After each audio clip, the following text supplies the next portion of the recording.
कधी कधी वाटतं लाईफ स्क्रिप्टेड आहे, आयुष्य कोणीतरी ठरवल्यासारखं चाललंय. Welcome to life unfiltered part 13. दररोज सकाळी उठायचं, तेच काम करायचं, महिन्याच्या शेवटी पगार मिळतो, ऑलमोस्ट हेच आपलं जीवन झालं आहे. पण आपण मनातून खुश असतो का? कधी कधी वाटतं आपलं आयुष्य कोणीतरी ठरवल्यासारखं चाललंय. पण एक विचार करा, तुम्हाला खरंच काय करायचंय? पगार महत्वाचा आहे, पण ध्येय त्याहून महत्वाचं आहे.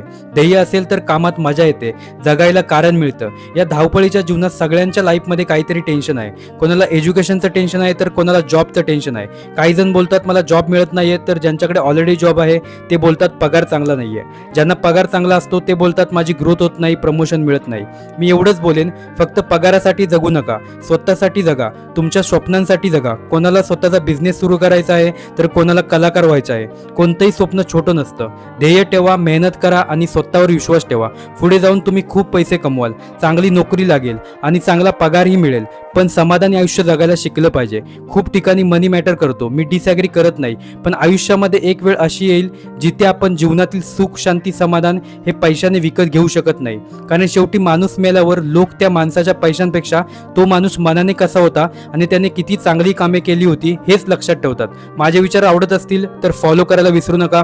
पुन्हा एकदा भेटू अशा नवीन व्हिडिओमध्ये. तोपर्यंत बाय बाय, थँक्यू.